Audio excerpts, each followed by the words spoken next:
Good evening and welcome to episode number 9 of the Finger Lakes Golfer Podcast on FingerLakes1.com and FingerLakes1.tv.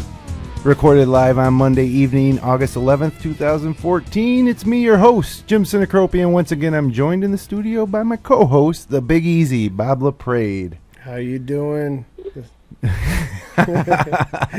Good to have you back up here, Bob, to talk golf, and certainly tons of stuff to talk about. Tons of stuff this week. Absolutely. First off, I've got Turning Stone head professional joining us via telephone. He's holding on the line right now to talk about course management. Awesome.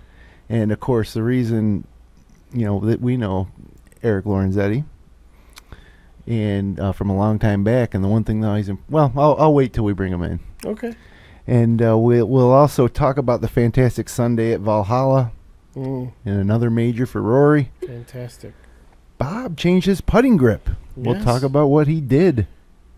Local tournament results, including a new champion at the Geneva City Championship tournament. I saw that. Yeah, and area holes in one. Hole number 9 of our Finger Lakes Dream 18. And why you should probably fire your caddy. You don't have a caddy, you say? I bet you do, and you don't even know it. Stay tuned for my Zen Tip of the week near the end of the show. Awesome. So without further ado, I'm excited to bring in a friend of ours who is now head golf professional at Turning Stone Resorts, and a guy who pretty much, Bob, I think taught you the game more than any other individual, right? Yeah, absolutely. He kind of took you under his wing. Yep, when you started. Absolutely did. A big mentor of mine from early on. I owe him a lot. Taught me a lot of course management. Well, without further ado, let's bring him in. Eric Lorenzetti, how you doing? Hey, Jim. Good evening. Bob, good evening. I'm doing great. Yourself? Great. We're just off the great day of viewing PGA Championship major golf on Sunday. That didn't disappoint, that's for sure. For sure. And first of all, Red, you, like I said, kind of took Bob under your wing when he started out. He wasn't very good, but you saw the potential, and having played with him recently, you've seen the improvement over the past decade or so. What was it about you that kind of turned you on to the Big Easy? Well, he wasn't the Big Easy yet. No. When he first started back then, but no, it's great. Back then I was doing all the golf leagues, the Men's Thursday Night League, and Bob was a new member, and I met through there, and we played once, and I know he's told the story enough times about losing to Ange Bonifiglia the first night because he shot 60-something for 9 holes. But, 64. Yeah, so just a great guy, and we played a lot of golf together. I lost a lot of matches to Bobby, giving him 30 shots, and I think, right, and then now I lose to him. I should be asking for shots, so no, it's been cool to see. I played with Bob on last Wednesday, as I try to come down to the club a little bit now, and watching Bobby's games, it's pretty cool to see. So, a lot of fun. Now, we've, of course, played a lot of golf over the years, and the one thing that impressed me, Eric, about you in golf is you kind of came into your own in the early 90s, and you went to a club championship final, and then you ended up making golf your career. But the one thing that you kind of have always done is you've been able to take a golf course, especially when you played a lot, like at that point it was Seneca Falls Country Club, but you've had the ability to take a golf course and be able to play through it with only hitting shots that you were comfortable with, or you will play holes differently than maybe others would play it. And, the results were lower scores, and you almost won the club championship. It was a close match and a tough field.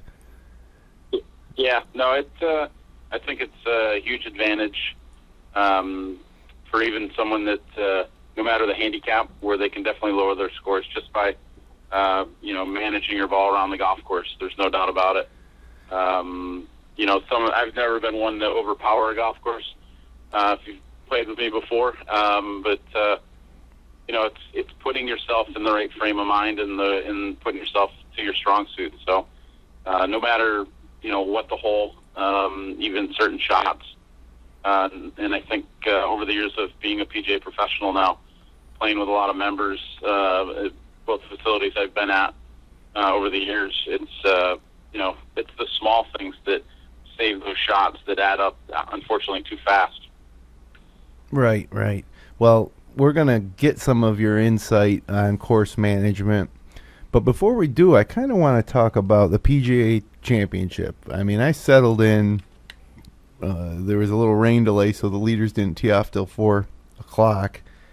And that kind of was fun because it pushed it into prime time, but it got dark. Mm-hmm. But when I turned that on and saw names like McIlroy, Mickelson, Fowler, Stenson, Furyk, Jason Day, Ernie Els. I mean, was this the greatest final round of a major maybe since 1986? Jack Nicklaus at Augusta? It was, there's no doubt there's a lot of drama there. It was interesting that, the back nine was spectacular. The lead up where guys started to pass McIlroy, that was a new challenge for him. Right. And I thought it was pretty interesting, too, where McIlroy, as bad as he choked at the Masters back a few years ago, you remember the shot on 10 he hit? Absolutely. Mm-hmm. And then now go, 360, and he hits that 3-wood to make eagle on 10. That was pretty amazing stuff. So, yeah, I mean, you just didn't know what was going to happen. That's for sure.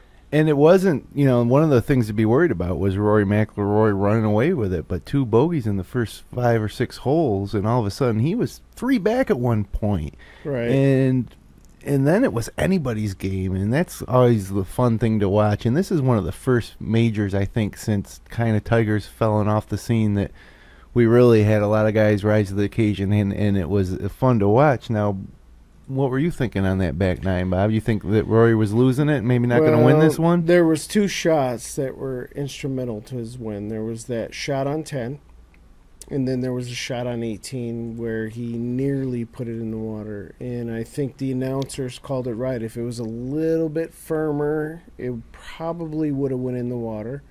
But that shot on 10 was... I don't know if he meant to play that of shot. He didn't, but you're only as good as your misses. Boy, it worked out great, didn't it? I mean, he hit it up the left side, and it curled in right, what was it, 10, 12 feet from the hole, maybe even less, and he made the putt. And that's one of the things about Rory. He seems like he's putting 12-footers. Like every time he's putting, it's a 12-footer, and he makes, 8 to 10 of them. I mean, the guy's solid.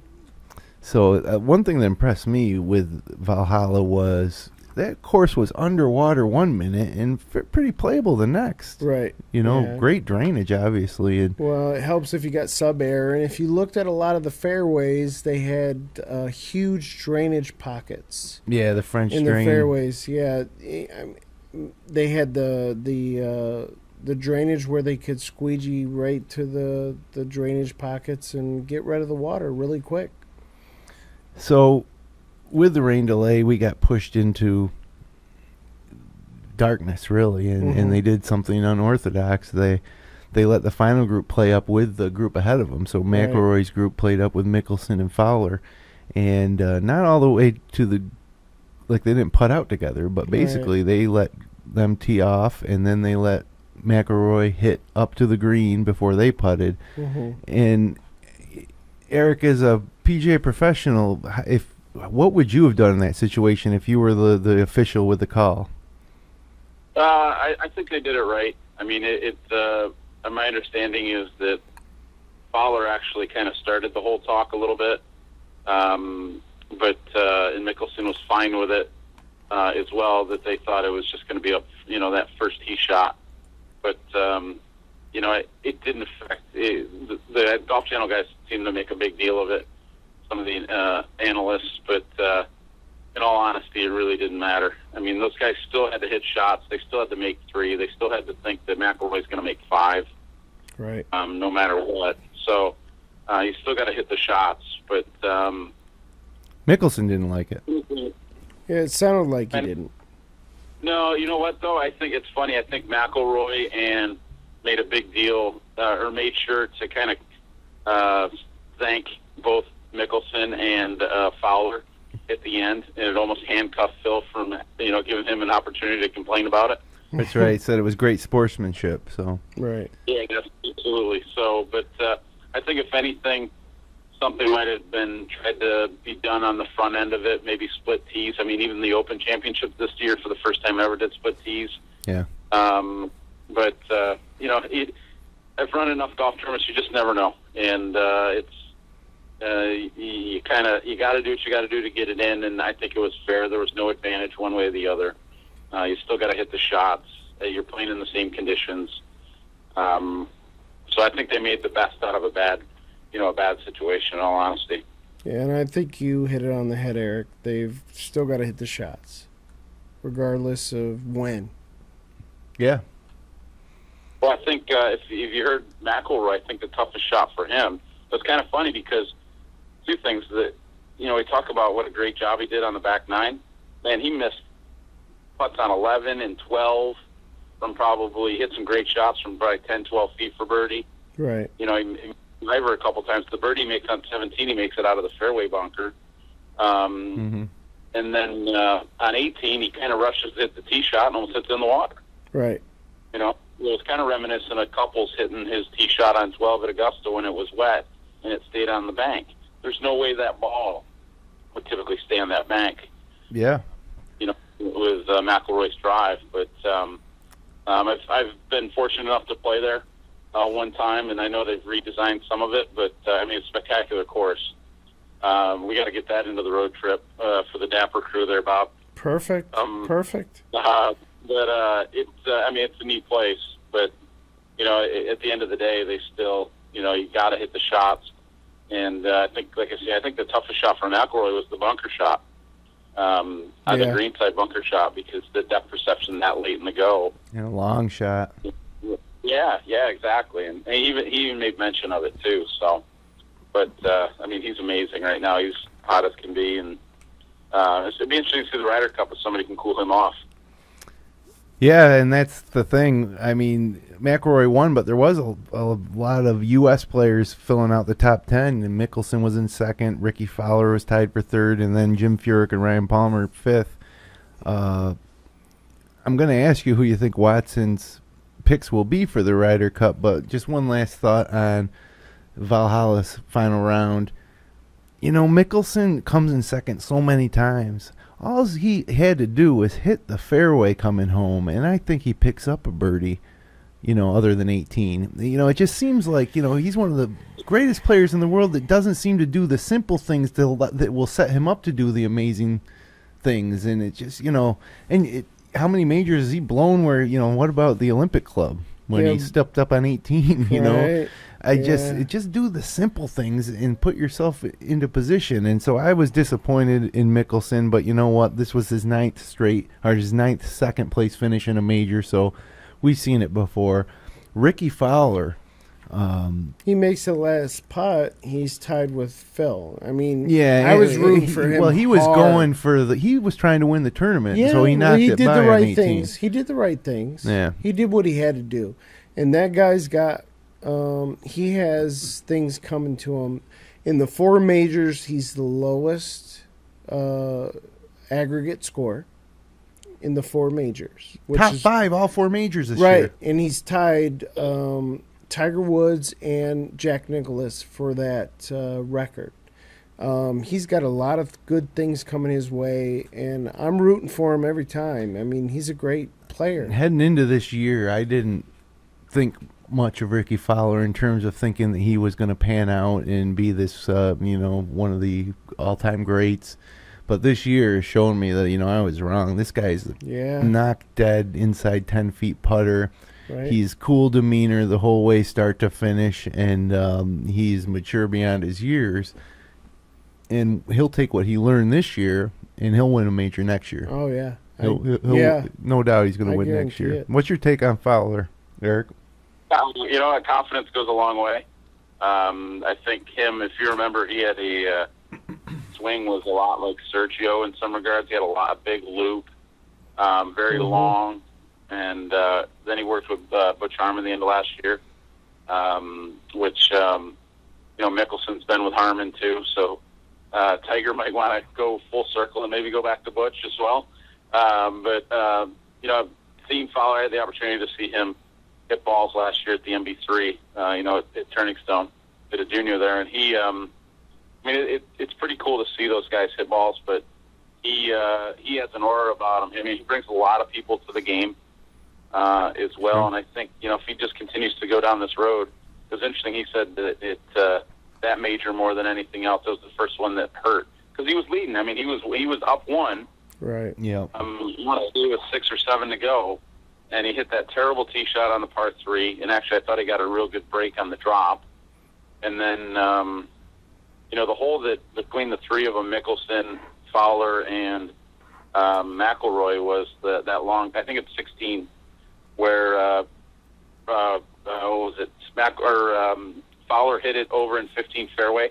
We actually had to walk across the green. Right. And then hit that big hook. He had 200 some odd yards. Mickelson had 227 and tried to slash a fairway wood out. And McIlroy hit 9-iron from 180, which that was a great shot. That's ridiculous. That was a great shot. So you're Tom Watson, and you have 2 picks to fill out your roster for the U.S. Ryder Cup team. Tiger Woods is out there. Jimmy Walker's out there. Mm-hmm. Jim Furyk's out there. Brandt Snedeker. Is he? Are you sure? What's that? You sure that Walker's out there? Oh, no, he's on the team. He qualified by points, right? Yeah, I would think so. Yeah, you're probably right. But who do you pick? I'll start with you. I would think Keegan Bradley, because I don't believe he's on. Nope, he's not, and he could have. He didn't do much to make his case the last few weeks. No. And then, but you know what? I think you put him. I think him and Mickelson were a great pair. Yep. The biggest error that Love made last time was when they rested those 2 guys. So they rested Mickelson. I mean, come on, really? Yeah. And then it's a good question. You know what? I think Zach Johnson fell out. I put him back in. Zach Johnson to me is, he's been in it before. He's streaky, but he's played well the last half of the year. And Watson's all about taking the hot hand. I'm a big Tiger guy. If Tiger's healthy, I don't know, man. I'm starting. No, you can't. You can't. I He need might. to see some proof. Watson might do it, but I don't think he can. Bob, who do you like? Absolutely, I don't think you can pick Tiger at this point. No. He's a super, super wild card. Bradley, I think it would be a good pick. He's passionate, and I think that would be my pick if I was Watson. I'd go with Keegan Bradley. But Tiger Woods is just too much of a wild card at this point. Now, I saw an article today that says Watson absolutely, he'd be a fool not to consider him. I think that's PR. Yeah, you're probably right. Personally, I think you got to take Brandt Snedeker. Snedeker's not a bad pick, but I would pick Bradley over Snedeker. Well, hey, Eric, how'd you like our picks for the PGA last week? I picked Boo Weekley. I think he shot 84 first round, and Bob over here picked Angel Cabrera, who I think shot 81. Yeah, they lit it up. So, Wednesday night at the Seneca Falls Country Club right now. Well, let's move on to talk about course management, which is the main reason Eric Lorenzetti is with us tonight. Okay. As I mentioned, I've always thought that was something about his game that impressed me in the way he was able to deconstruct a course. And so I'll start off, Eric, by asking you, what are the biggest mistakes that you see amateur golfers making in terms of course management? Not swing errors, just the strategic decisions they're making and the way they're managing their round on a golf course. I would say probably the biggest thing, well, 2 things. I would say one is when the whole goal is to get the ball on the green as quick as possible. And sometimes that person's skill level doesn't require or doesn't allow someone who can get on a par 4 and 2. Well, let's put an easier shot in their hand and just get the ball on the green so you can put putter in your hand. I would say around the greens, number one, I always kind of preach, just get a putt. Don't worry about being too cute with it. Get the putter in your hand. You got a better chance of lowering your score. 5's better than 6. 4's better than 5, and so on and so forth. Secondly, I would say, hit clubs that you're confident with in regards to whether it's off the tee. And some days driver might feel great in my hand, and I might hit driver on a certain hole just because, hey, I'm hitting it straight. Why go away from it? Or other holes, I know, we got some holes down at Seneca Falls. 15 was always the perfect example. I was probably one of the first guys, and guys made fun of me. I'd hit iron off that tee. But there was no reason. You're legendary for that, by the way. Yeah. There was no reason for me to driver wasn't going to gain me any advantage at all. I could hit an iron or now a hybrid to 100, 110 yards and put a wedge in my hand that I have a better chance and not worry about any trees and have a clear shot when I could be 70 yards and have pine trees in front of me or the trees on the left. It just didn't make sense. Then you could go to the first hole at Seneca Falls, and there's really no trouble, so I'm going to hit driver every time. Right. But it's just, it's not so much just looking at it, hey, the hole's 280, this is how I have to play. Each hole's different. Those two holes are perfect examples. Right. I could go through the whole front nine of Seneca Falls, but, it's where do you want to play your next shot from? Well, Eric, my motto on number 15 is, do you want a wedge in your hand or do you want a wedge in your hand? Because no matter what you hit there, you're going to have a wedge. So do you want a wedge out of the center of the fairway? Or do you want a wedge hitting over a tree or around a tree or over a tree? You know what I'm saying? Yeah, no, there's no doubt. It's funny because after being gone for, close to 12 years, going back to Seneca Falls and playing, the streets have got a lot bigger. Yeah. It's, right. That hole alone is interesting. You used to be able to just blow it down the right side. There was a couple small pines. But those holes those trees are getting a lot bigger. So it's just, it's just about putting your ball in play every time. Why hit driver when I could hit 3-wood and I'm going to, lose maybe 10 yards? Mm-hmm. But, I'm not hitting a provisional or, a second one off the tee. Eliminating penalty strokes and eliminating, that missed chip shot that went 5 yards in front of you just by making the percentage play every time. Guys on tour have been doing that for years. Right. With par fives. Especially the harder the golf course, the more you'll see that, where they, spin in controlling their distances with the golf ball is very important. So it's just, putting yourself in a position to succeed and, just managing a way around the golf course. And to me, that's kind of been the fun part of it. Because, like I say, I can't step up with driver and go, I'm just going to bomb it here. I'm going to be at par 5 and 2. I've kind of more been that Zach Johnson kind of player where, you manipulate it around and you can still score. Mm-hmm. Well, so let's say, even if you are taking a conservative approach, and not necessarily conservative, maybe it's just a smart approach, but you do get yourself in positions where you have a shot that you're either going to go for it, try to reach that par 5 and 2 over the pond when you're 230 out, or even just more aggressive lines on par 3s or approach shots or tee shots, anything. How do you come up with that in your mind? When you should lay up and take a safer route, or when you should, take some risk? Okay. Once again, it comes back to that confidence. Use the go for it, for example. I remember years ago, I was looking for a 3-wood, and I went out to 14 at Seneca Falls one night. If I hit a drive where I had 235 in, or I had to be at least 235. If I got 235 or in, I'd drop those balls and I could hit it over the pond. It would release to the green, no problem. If I went past that, then it didn't make sense to me. And then at that point, if you're going to lay up, this is the other thing. If you're going to lay up, lay up. Don't, if I got 240 and all of a sudden the left pond on 14, and use that as the example still, it starts at 100 yards. If I have 135 yards, well, do I hit my 135 club? No, I'm going to hit probably like 120. I'm going to make sure I don't put myself in that position. And then lastly, do you go for it or aggressive lines, things like that, I think you always got to think about the course conditions at that time too. Right. Is the ball rolling?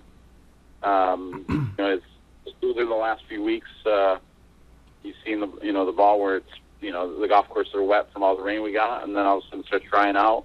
I mean, those things happen. Am I really going to keep this ball on the green, with this shot? Or am I going to put that ball in a certain position where I can score? I think decisions like that, you just have to evaluate. And then the last thing, too, is the lie of the ball. Right. Right. A lot of people don't think about that. They have a flat lie. Is the ball sitting up? Is it sitting down? They have a little downhill lie. I still go back to, once again, 235 to any hole is one thing. Yeah, the distance is the same. Well, the 9th hole at Seneca Falls, I might have a downhill lie, where the 14th hole, I'm probably going to have a level lie. So it's things like that you have to evaluate, and I think the amateur golfer never does that. They just don't. They just assume, give me the yardage. They go to their laser, which that's a whole other funny thing. Go to their laser and go, I got 235 out. I got to take my 235 club. Well, once again, that might not be the right play. So you got to evaluate the lie, the conditions, and your game too. You don't have confidence in the shot, don't play it. You're probably going to top it, hit it out of bounds. Nothing good probably will come of it. Or how you're hitting it that day. Yeah. I mean, I've heard of the 70% rule. Don't try a trouble shot unless it's a shot you can pull off 70% of the time. For some golfers, that might be 80. Like what Eric's telling us is he's basically saying 90%. Right. He went out there, and he knows that if he hits a solid golf shot, nothing spectacular, just an average forward from 235, that he'll be successful probably 90% of the time. Mm-hmm. So. With most golfers, where do you miss typically? You miss short or long on most shots? Short. Yeah.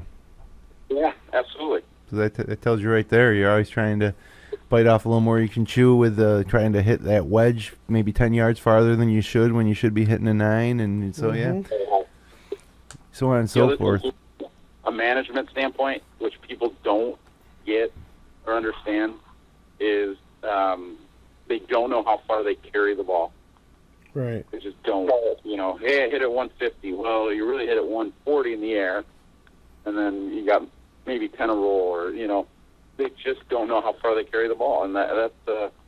I go back to that example of trying to carry the ball over 14 at Seneca Falls, to the green. I needed to know how far I could carry that fairway wood over the water, So it's a huge thing. Because you're going to need it to carry it over a bunker, maybe a hazard crossing the fairway, on a layup or a tee shot. It's taking all those numbers and putting math to it and playing the percentage at that point. It's amazing to me how many amateur golfers don't even think about any of this stuff. That, like you said, they just are going out there and getting their yardage and swinging away. And to me, it's, the way an amateur golfer may approach golf is sometimes they approach it by they're only thinking about how good they're hitting it, the amount of good shots they hit. You're never going to have a round where you don't have tons of bad shots. And so if you're just thinking your success is going to solely rely on how good you hit the ball that day, then you're never probably going to be a good scorer. Right. It's almost like I like to think of golf sometimes, or you can imagine it as a big board game. You put your your ball on the first tee, and if you roll a couple of dice, and that determines, the outcome of your shot, but you don't think of it that way. You think about it as just if I hit good shots, but you need to strategize and manage that course to play to your strengths and to be able to make decisions so your bad shots don't kill you. You know? Right. Yeah, I use an adage, Jimmy, especially when I was started to teach a lot. It's not how good your good ones are; it's how good your bad ones are. Mm-hmm. Absolutely, I agree with that 100%. Perhaps my big course management tip of the night is use the whole teeing ground. You know, if you're playing a cut shot and there's woods on the right, aim up as far right on the tee box as you can so you're hitting away from the woods. It's amazing. I mean, you see a guy that might slice the ball, they'll tee up in the middle or left side of a tee box with woods on the right, and now all of a sudden, just the geometry of it all makes it so they're more likely to slice it in the woods. Mm-hmm. They can hit the same shot, depending on where if you make a 10 to 15 foot difference left or right where you tee off on the shot, that changes everything about a hole. Give yourself a chance. Yeah. Yep, the game opposites. Yeah, I mean, it's the trouble. You always kind of want to tee up near the trouble. I mean, that's always kind of how it's been. So it's definitely a game opposites there. Well, Eric, thanks a lot for joining us tonight and sharing some of those insights. I'm positive this will not be the last time you're on the Finger Lace Golfer podcast. We can bring you in for just about any topic. Before I let you go, though, one rules question from last week's episode that you brought up tonight, the laser markers. Let's say that you're playing in a match and your opponent has a laser finder and you don't. Is he required to share information with you? It's two things. One is there's, and I believe it's still the case, there's a local rule that has to be in play, that the laser is available to be used to acquire yardage. And then the second thing is, I mean, that's just a good rule of thumb is if it's a general knowledge question, as far as yardage, I mean, it's no different than me hopping up on say the third tee at Seneca Falls and going, hey, what's that plate say? I mean, it's no different at that point. I'd have to check the decisions book on that one, but I'm pretty sure that that's how it falls. There's no advantage gained there either because it still is, 160 yards is 160 yards. It all of a sudden becomes an issue if you tell me that I hit 7-iron from 160. Ah, right. Now you're giving advice where before you're kind of just relaying information that's factual. And that's a great way to think of it, Jim, is advice. I mean, the yardage is an advice. That's common knowledge. Right. I've been to 2 or 3 rule seminars that we get all the what-if questions, but, I mean, and that's a perfect example of it. That yardage never changes. That's not advice. That's just kind of general knowledge. So do what I do. I have my decisions book on an app. If you ever seen the decisions book, it's pretty good size. Free download? What's that? Is it a free app? You know what? I think it's only like $1 or $2. Well, worth it though. Yeah. And then it definitely is worth it. Of course, depends if they'll allow cell phone as part of the rules of golf or not too. So the main thing is to start off is that it has to be in a local rule. Typically most clubs will post it as such. Well, great insight and knowledge, Eric. Thanks again for joining us, and look forward to being out on the golf course with you soon, and maybe I'd love to have you up here in studio if that's ever possible. Absolutely. Hey, anytime at all, just let me know. I'd be more than happy to do it. All right, Eric. Thanks a lot, and have a great night. Thanks, Eric. Thanks, Jim. Thanks, Bob. We'll see you. Thank you. Well, there you go, Bob. Our friend Eric Lorenzetti does not disappoint. No, absolutely not. Now, he mentioned about the 15th hole at the club, how he was one of the first guys to, like, every time he'd hit that 7-iron off the tee instead of driver, to the point where when we play it, and I don't know if we do it so much anymore, but for years, if one of us hopped up with a layup club, we'd say, "Yeah, nice shot, Eric." Yeah. Yeah, he taught me as a youngin' to hit a iron or a short, hybrid off that tee. And you know what? More times than not, it pays off. Because if you're not long enough with the driver to get past all the trouble, there's no sense in hitting anything. There's no sense in hitting a driver off that tee. Well, as I mentioned off the top, you made a change in your putting grip this week, Yeah. both literally and Yeah. figuratively. You changed the Yeah. actual grip, and you Yeah. changed the way you hold it, and Yes, I so did. that will be Bob's pick of the week. Bob's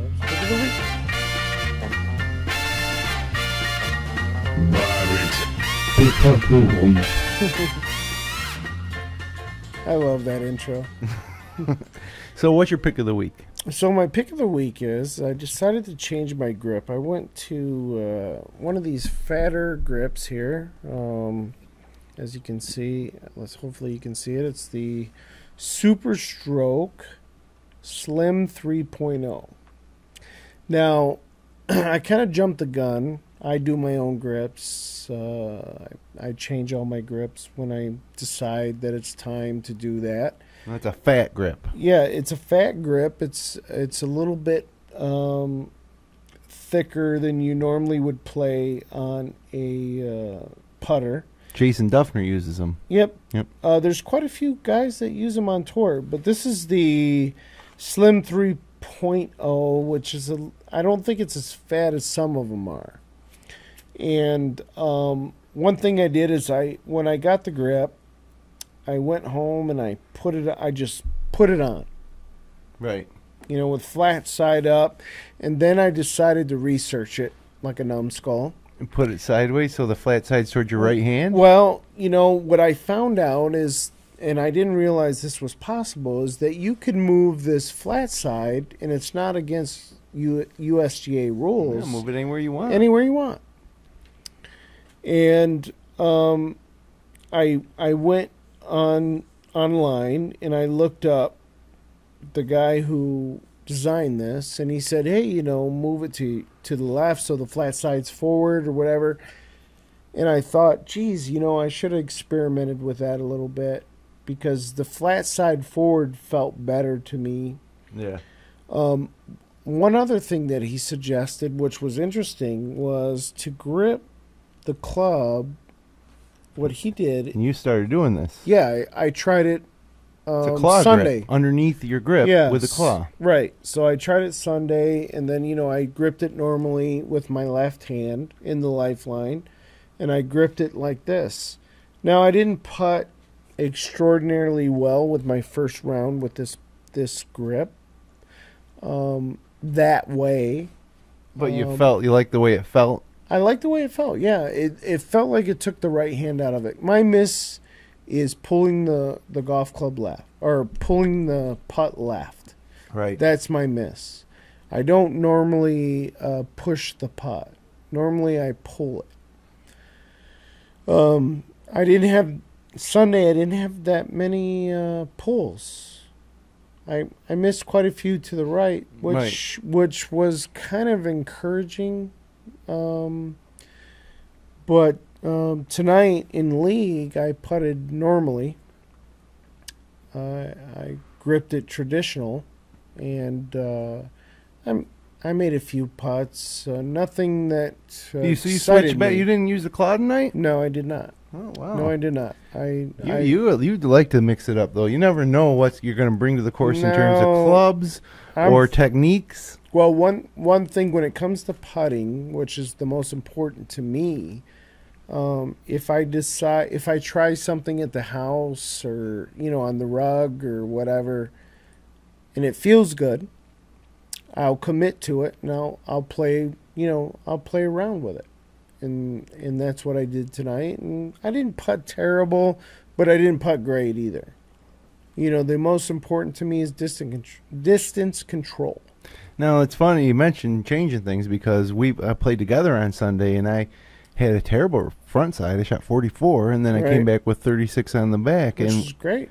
And I putted, the reason for the 44 on the front was I putted terribly after putting pretty good recently.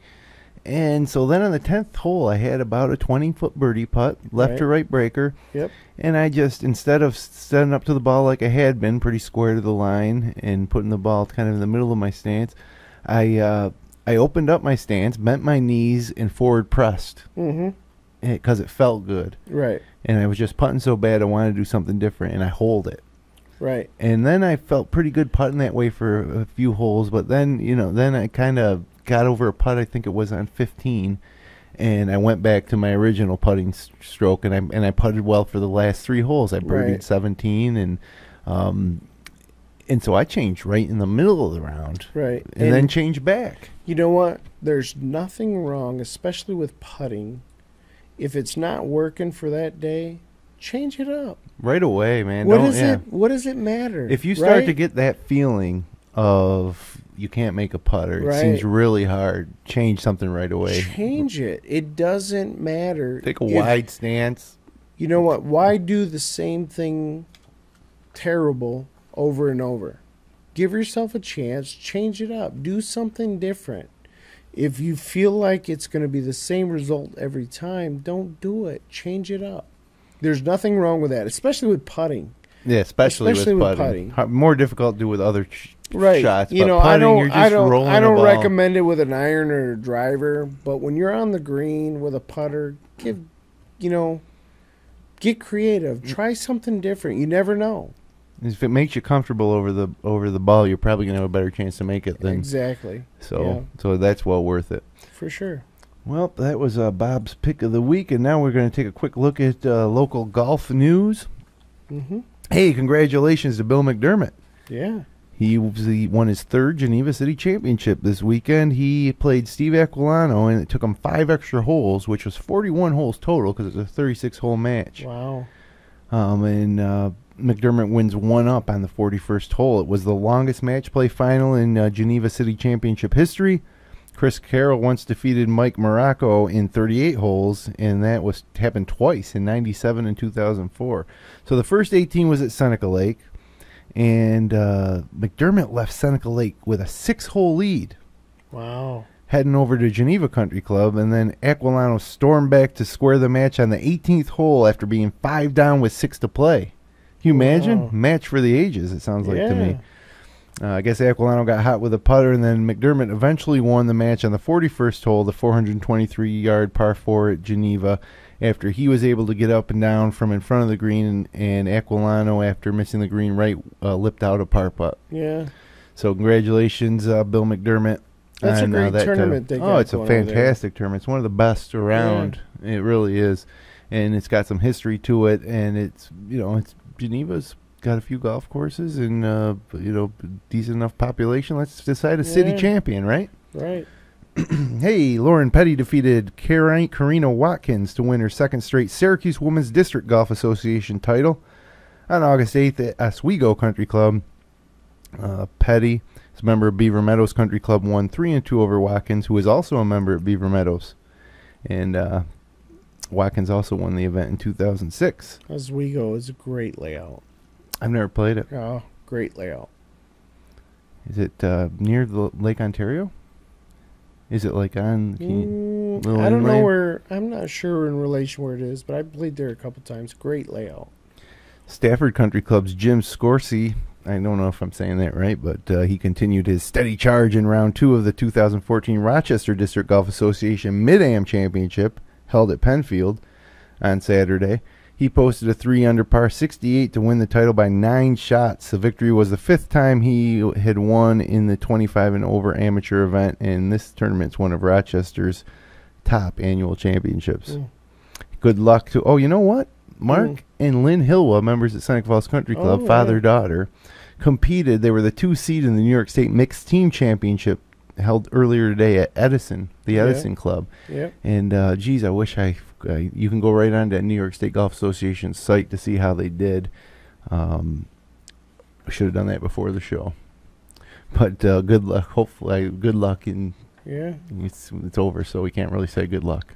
But they were a 2 seed, and wow, 2nd seed, really. And it would be interesting to see how they did.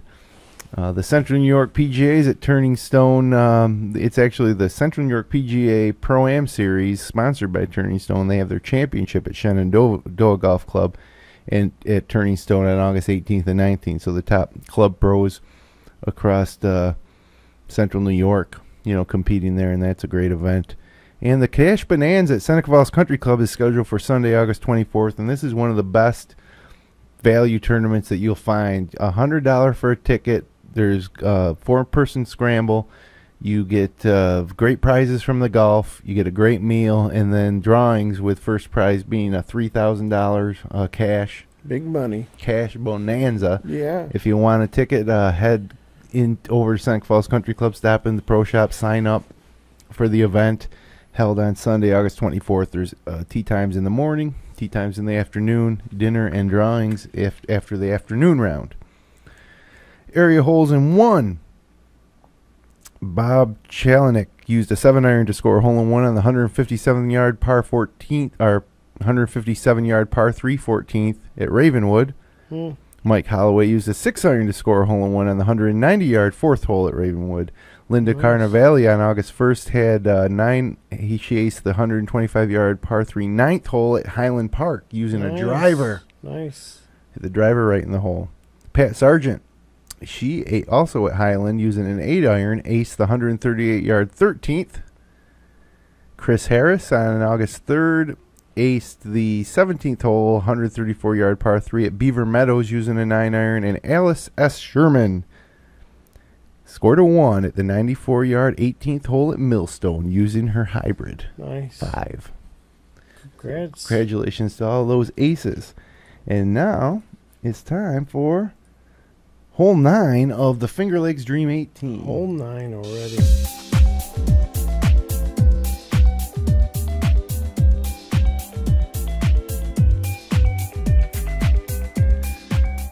Hole 9 of the Finger Lakes Dream 18 has to be a 9th hole. And we're staying with our home course this week, Bob. We're going with hole 9 at Seneca Falls Country Club. It's a par 5, 510-yard hole heading right down towards Cuga Lake. And the approach shot is probably one of the best views in all of Finger Lakes golf, which is why we chose this hole. Oh, great. You can see it there. You got the Cuga Lake in the background. You can see straight over across the lake into Cuga County from the 100-yard marker on the 9th hole. The greenside area definitely pretty interesting with a big drop-off on the right and bunkers, deep bunker in the front right and a bunker on the left that will save you from going out of bounds, but it'll leave you with a long bunker shot. Sure. Reachable for even for average amateurs, I think, on a dry day. Yeah, on a dry day, yep. From the Seneca Falls Country Club website, senecafallscountryclub.com, it says, long hitters can reach this narrow green in 2, but this is a 3-shot hole for most. Your second shot should leave you a 70 to 80-yard pit shot into the green with the sparkling waters of Cuga Lake in the background. This approach is one of the prettiest shots in the Finger Lakes. True dat. So, you don't like putting on hole 9, Bob, I've heard you say before, right? No, I'm not a fan of hole 9 putting, but I'm getting better at it. It's tricky because it breaks to the lake. So front to back, the putts generally, but it looks like it breaks front to back to front. But it doesn't feel like it. Right. Nor does it look like it. Just another element that adds to this being the 9th hole of Finger Lakes. So we got our front 9. Right. Started out with the first hole at Ithaca Country Club, and 9 weeks later we're making the turn. So if you have a 10th hole, a favorite 10th hole that you play in the area within the Finger Lakes region, email us at contact@fingerlakes1.com, subject line Finger Lakes Golfer, with your suggestions. Nominate a hole. Nominate the 10th hole at your course if it's one of your favorite, because we're about to head to the back 9 of the Finger Lakes Dream 18 next week. Let's hear it. Well, now it's time for the final segment of the night, one of my favorite segments of the show. It's time for our Zen Tip of the Week. Zen Tip of the Week. Zen. Do you talk to yourself on the course, Bob? Do I talk to myself? Are you kidding? Sure I do. Yeah, me too. Like a lot. Like this is one of the things I do the most that I gotta change. Whether it's out loud or silently, maybe both. I bet you're not very nice to yourself. No, of course not. I bet you're not very nice when you're talking to yourself. I know I'm not. I actually do it all the time. Try to prescribe to Zen golf, but yet I do this one thing that's really bad, and that's talk to myself. Say things like after a bad drive, like, Jim, you bleeping idiot. What the bleep are you Yeah. bleeping doing? You goofball. You bleeping suck. Yeah. I usually don't call myself a Sugar. goofball. Or, yeah. Sugar. But you know what? All you're doing is it's like you're carrying around an evil caddy. Mm-hmm.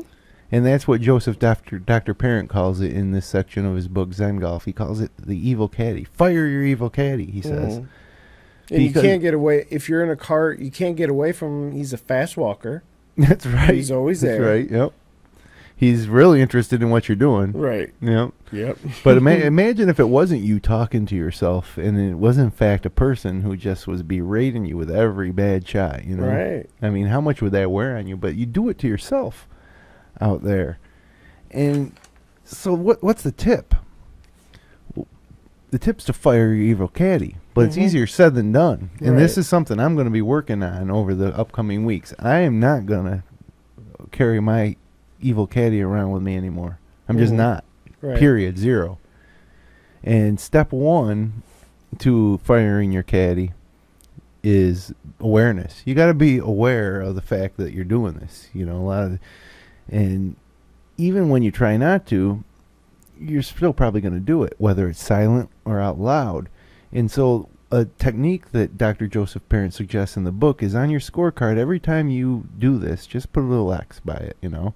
And by just being aware of how many times you do it, it become less and less to the point where you'll finish a round of golf and you'll say, I only, berated myself twice today. Where the first time I did it, it was 24 times, you know. Right.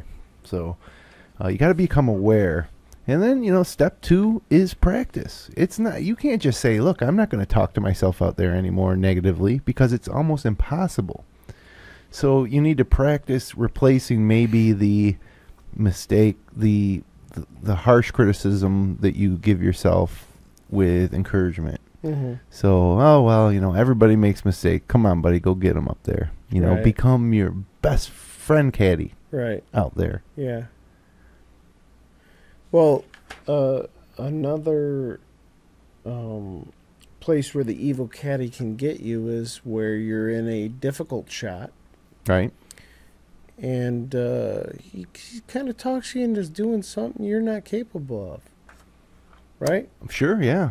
Right? Builds you up. Right, he builds you up. You're And then thinking, you're fresh off seeing a great round on Thursday from the pros, and they're hitting shots over trees, or they're hitting shots that you just can't pull off, right? And he's telling you, you can do this, Bob. Come on, go for it, Yeah, Bob. you can do it. Then as soon as you hit it, he's like, you freaking idiot, Bob. Yeah. Why did you do that? So next thing you turn what you could have just chipped it out to the fairway and got it maybe a 5, a bogey on a par 4. All right. Now you're looking at 6 or 7 because this guy talked you into it. And he's going to just beat you down all the way through. Oh, yeah. Yeah. Well, yeah, he beat you down Once after you made get that the double. mistake, that wasn't his fault. Right, Yeah. right. It was all your fault. Right, yeah. He's there. He's always there. Well, we're going to try to fire him. I'm going to try to fire my evil caddy. I hear you. Because I like it. I've been reading this Zen Golf book. I've read it so many times and been practicing this stuff for so many years. And when I say practice, it's just, it is actively trying to make a change. It's not like hitting the range and beating balls. But, I just kind of, as I picked up Zen Golf and just was cruising through it to come up with this week's tip, I saw this and it reminded me that, man, I do that all the time. See, I was thinking that I'll berate myself after a bad shot, and then it's kind of over. Then I go about it. And I kind of thought that was okay, but it's just not. I hurt my own feelings. No. It lingers, in my subconscious. You got to be gentle. And nobody, as we mentioned earlier in the show, plays around a golf where they hit, all perfect shots. If they did, they would shoot 61, 59. Right, yeah.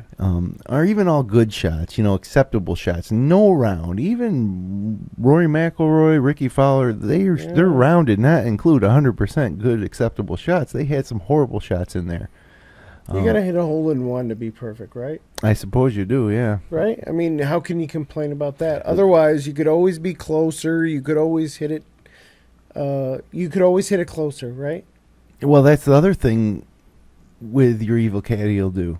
You'll hit a great shot, maybe 15 yards pin high left, and you'll tell yourself, oh, man, why did I just drew it. I just tugged it a little. Right. Yeah. You know, hey, look, you're 15 feet. You know, you should be telling yourself, good job, let's go make a putt. Right. So the Evil Caddie that you carry around with you, he needs to hit the road. He's not going to file any unemployment claims on you. No. You know, you don't have to worry about that. You don't have to worry about any wrongful termination suits. No. He's actually an imaginary voice inside your head. Yep. You can give him a little severance and send him on his way. Yep. And maybe loan him out to a friend. Yeah, that's for sure. So that's our Zen Tip of the week. I love it. That was a good one. And that, Bob, brings us to the end of yet another edition of the Finger Lakes Golfer Podcast as we head deep into August, which means our club championship is coming up Labor Day weekend. 36 holes on Saturday, and then the top 8 qualify for the quarterfinals and semifinals and match play on Sunday, and then the finals on Monday. Right. And that event is what I gear my game towards every year, and it's changed a little this year, but it's time. It's kind of snuck up on me this year. It's time to spend the next few weeks really getting things together. Try to make a run. Time to buckle up. Trying to make a run. Time to buckle up. Hey, real quick before we get out of here, don't forget about GetThePointGolf.com. The Point Practice Putter, for a special deal for FL1 viewers. Normal retail, $159.99. Get the putter for $129.99 by entering the code FingerLakes1 for the discount. Great value. They also got a great putting mat and putter combo. Retail price $229.99. Get them both for $199.99 with the coupon code FingerLakes1. That's it. GetThePointGolf.com. Get your early Christmas shopping done for that special golfer in your life. Absolutely. Or, you know what? I guess that special golfer in everyone's life would be the one listening, not the person who's not golfing and buying for them. So leave them a hint. Leave that special someone who's buying you something for your Christmas this year. Send them the link to GetThePointGolf.com. Or if your buddy's a golfer, hook him up. Maybe he'll hook you up. You never know. You're right. That's true. You know, And if you want to learn more about the Point Practice Putter, check out episode number 7. Yeah. Right? Wasn't it 7? I think it was that we 7. had Kevin Smith from Get the Point on. Yep.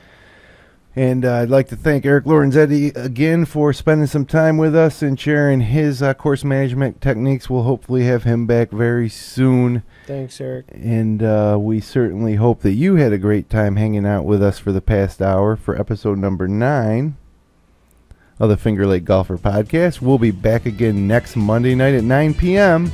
Until then, hit 'em long. Not often.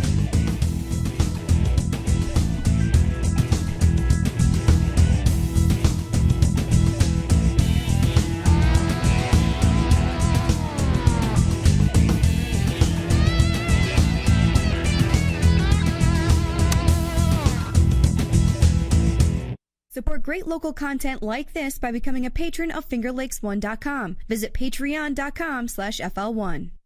FingerLakes1.com